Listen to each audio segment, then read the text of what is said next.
Hey, it's Candace G from BMT, Land of the Trill. And if you know what's next. Tell me how you feel.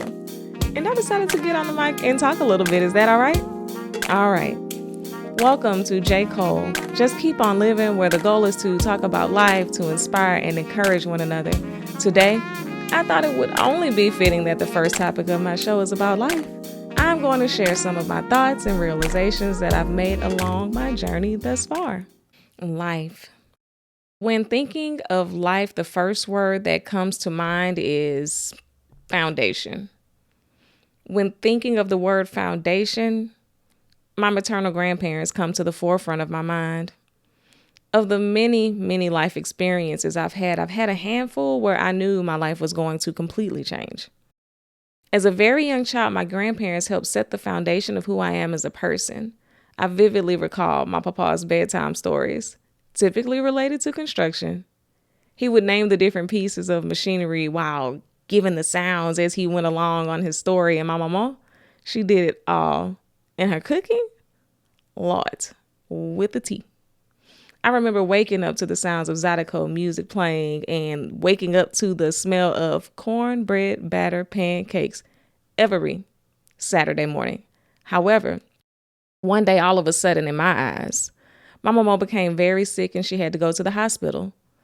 I was concerned, but I knew she was coming home that day, but she didn't.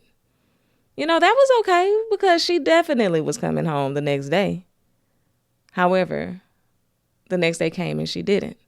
In my 6-year-old mind, I'm like, now wait 1 minute. I know she's going to be here Saturday. Who's going to make the pancakes? Who am I going to hug and wrap my arms around their leg when I run into the kitchen? Saturday came and there was hardly a sound throughout the whole house. The following week, my elementary school had a book fair. Those who know what I'm talking about. For me, the book fair was a carnival. I wanted all of the erasers, bookmarks, pencils to accompany all of the books that I wanted to purchase. However, this time I begged my mom for a little bit more money so I can get things for my mama to help her feel better and that she could use when she came home from the hospital. I grew up in church. In my big age, I might have missed maybe 6 or 7 watch night services that I can recall. One of which was this past December for 2 special occasions, but I digress. When my mama was in the hospital, that was the first watch night that I remember missing. That New Year's Eve, I recall waking up to one of my uncles and my mom standing in the living room. See, I fell asleep on the couch. I wanted to be awake when my mama walked through the front door.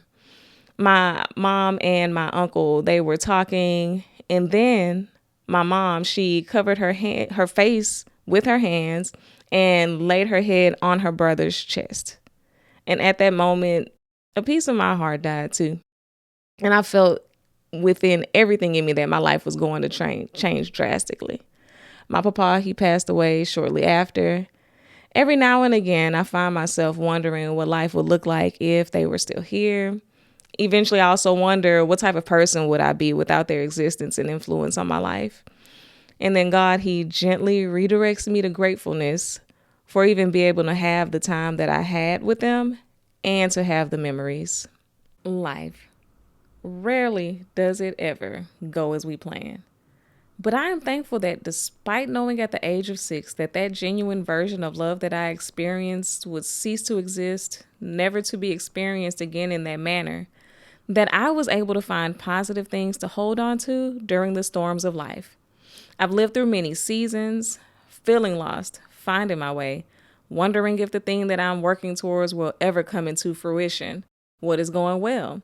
Where has the ball been dropped? Has the ball even been dropped? Oh, wait, I still have it. Maintaining relationships, etc., etc.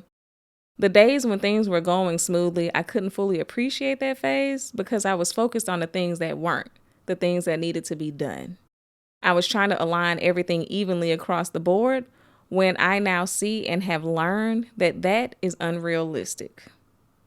Prioritization, that is more realistic. Feelings of hopelessness, helplessness, feeling overwhelmed, living in intentional or unintentional isolation, worry, etc. None of those things are of God. Those are some of the very things that the devil wants us to wallow and wade in. It's wanting to see the big picture when most big pictures are for God to see and for us to lean into his guidance. Now, there are pictures that are within our lane, i.e., striving to graduate high school, college, doing our best on our job, making a career shift, maintaining relationships, etc. Those are pictures that we have some control over due to free will. However, even then, I'm cognizant and aware of the fact that that is still a part of God's lane and he's in control. Now, I do need to pay attention to his nudges within those spaces. Now, when life feels topsy-turvy after going to God with my issue, I've learned to lean into things that I enjoy, like leisurely reading, going to the beach, lake, ponds, anything water related, going for a walk, dabbling in photography, spending time or talking with loved ones, friends, family, etc. What are some of the things that you used to enjoy doing but you may have forgotten about? Or maybe you've become so busy that you no longer have time or make time to indulge. Maybe you can begin incorporating one constructive thing at a time that truly made you happy. During the time I grew up with my grandparents, I could not imagine life being any other way. And then bam, here comes life, knocking me out of my little frilly socks and shoes. Like, could I have kept my socks and shoes? My foundation was already taken away. At least let me look decent. On the inside, I'm walking around barefoot looking exactly like I imagine a ragamuffin to look like. How do you cope when life isn't going as envisioned? How do you cope with pain? Are your habits deconstructive, constructive? Do you recognize the person looking back at you in the mirror? Does your habits bring you closer to God or pull you farther away from God? Being human, teeter-tottering between the two, are normal, especially when you're building your relationship with Christ. However, try not to let being human, pain, hurt, sadness, disappointment, etc., become an excuse. When living for God, I try to be intentional in making the best choices that keep me close to Him and close to the best version of myself as possible. I have been intentional in having friends who bring out the best in me, who are godly, who redirect me to God and gather me together in the manner needed when necessary. They are also people that I know have my best interests at heart, so I can receive what is being said. Do you have friends who bring out the best in you? Do you have friends who redirect you to God or the best version of you? How do you respond? Do you even respond? Now, is it the easiest thing to do? No, not at all. No, indeed, especially in this day and age. Even more so if that hasn't been your focus or if you haven't been living with God at all.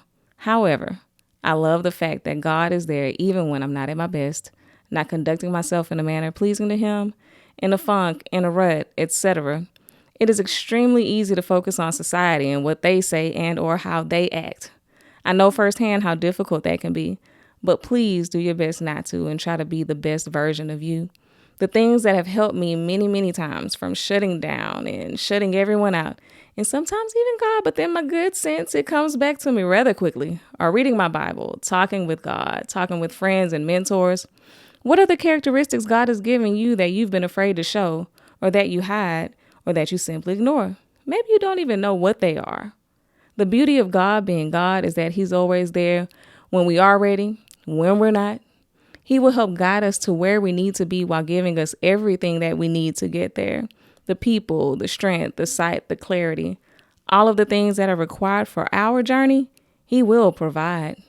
God is the head of my life, and I am thankful and grateful for all of my grandparents. Not a day goes by that I don't think of my mama and papa and hope that they're proud of me. When the storm is really, really rough enough, I sometimes catch a whiff of their signature scents. And I hate to say, in times when I'm too ashamed, weak, etc., to reach out to God for myself, I've felt them guiding me toward Him. Aside from their foundation of love, God, and not talking back that was instilled in me in an early age, I've been able to identify things that have significantly helped keep me grounded in this thing called life. My faith, meditating, music, goals, traveling, therapy, and community have all been equally in my development and growth as a child of the King. I look forward to delving into these topics with you all this season. Whether you're putting one foot in front of the other, one elbow in front of the other, or Jesus is carrying you, just keep on living. Keep going, keep pressing forward. As Maya Angelou once said, every storm runs out of rain. And I don't know about you, but for me, after each storm, the blessings that were on the other side were unfathomable. God allowed things to happen in such a way that I knew was only Him. And if He did it for me, my brothers and sisters, He can do it for you. If you're listening to this show, please share it with someone you feel it may help. Go and like me on Facebook at J.K.O.L. Find me on IG at Candace G __ and subscribe to my YouTube channel. I'm also on Apple and Spotify. Thank you, and until next time, take good care.